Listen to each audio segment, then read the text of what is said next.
1997లో ఈ చట్టం అంటే న్యాయ సేవాధికార సంస్థ చట్టం వచ్చినప్పుడు మనకి లేవు. తర్వాత నాల్సా స్కీమ్ పెట్టిన తర్వాత 2009లో పారాలీగల్ వాలంటీర్స్ అనే స్కీమ్ని హానరబుల్ సుప్రీంకోర్టు వారు ఇంట్రడ్యూస్ చేయడం జరిగింది.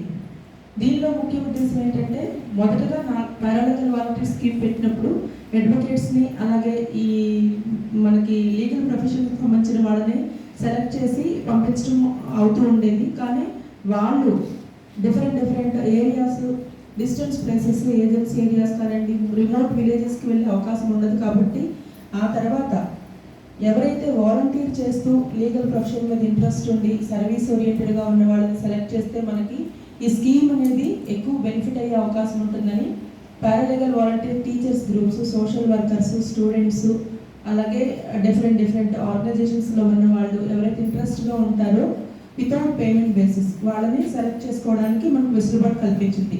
దానిలో భాగంగానే మీ అందరినీ సెలెక్ట్ చేయడం జరిగింది.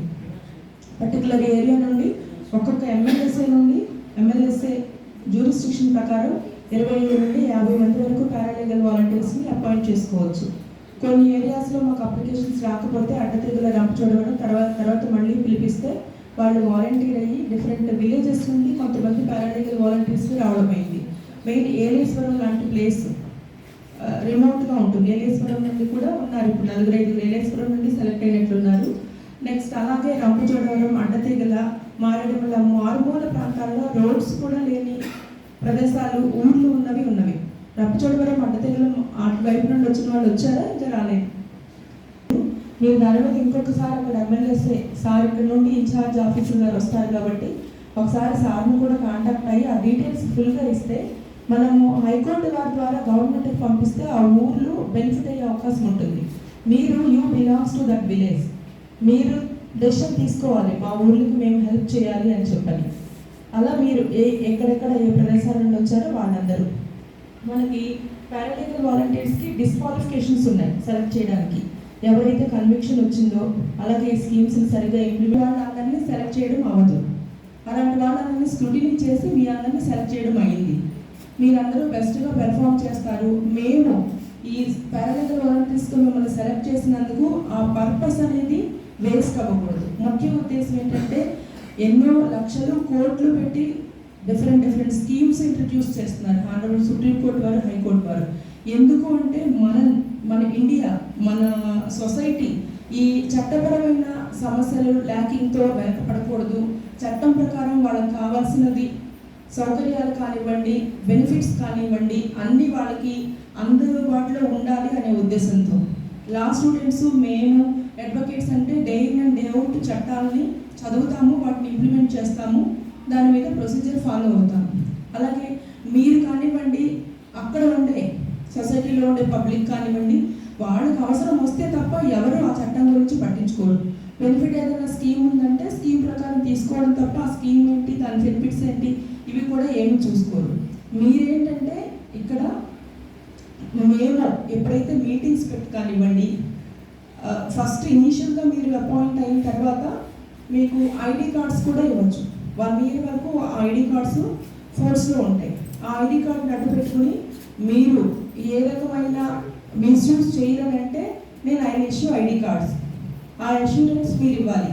ఆ ఐడి కార్డ్ చూపించుకుని మీరు ఫర్ ఎగ్జాంపుల్ మీ ఏరియాలో ఎవరైనా అరెస్ట్ అయిన అతనికి అడ్వకేట్ లేరు అనుకుంటే మీ అందరికీ మీరు పోలీస్ స్టేషన్కి వెళ్ళి మీ ఐడి కార్డ్ చూపించి ఇతనికి దారిద్ర్య రేఖకు దిగువన ఉన్నాడా, లేకపోతే ఇతని రైట్స్ ఏంటి, ఇతను అరెస్ట్ చేసినప్పుడు ఇంట్లో చెప్పారా, అడ్వకేట్ ఉన్నారా అనే వివరాలు పోలీసులతో కనుక్కొని ఆ ఫ్యామిలీకి మీరు ఇన్ఫర్మేషన్ ఇవ్వచ్చు.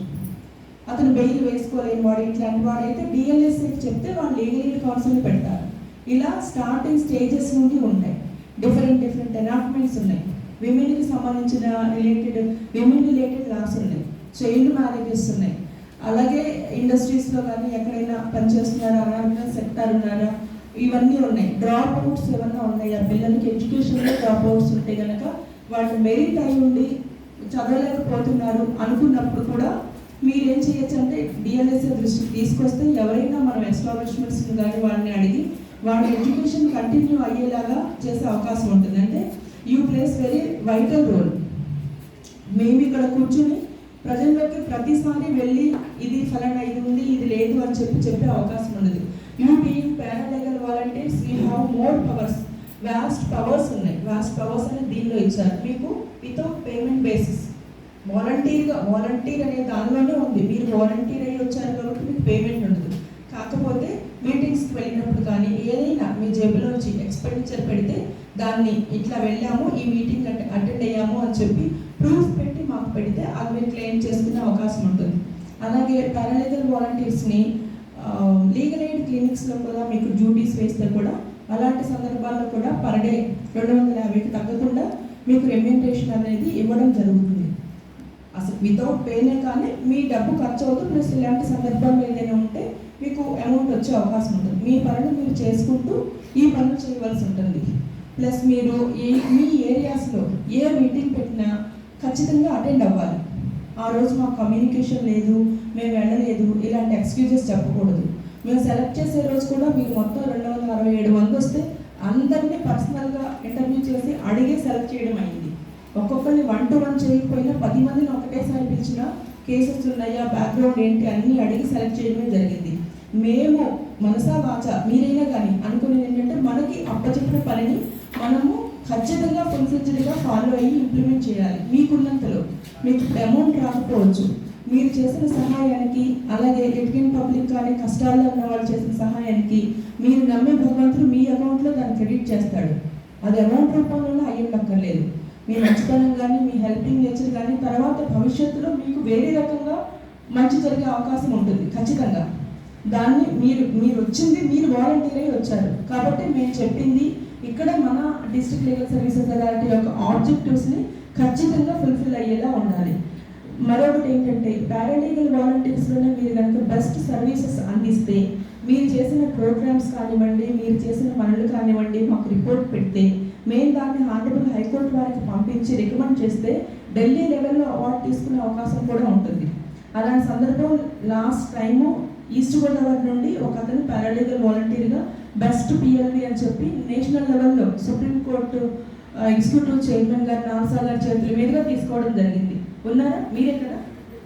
ఆయన క్లాప్స్. ఇద్దరు వచ్చారు చూడండి, ఈస్ట్ గోదావరి నుండి ఇద్దరు.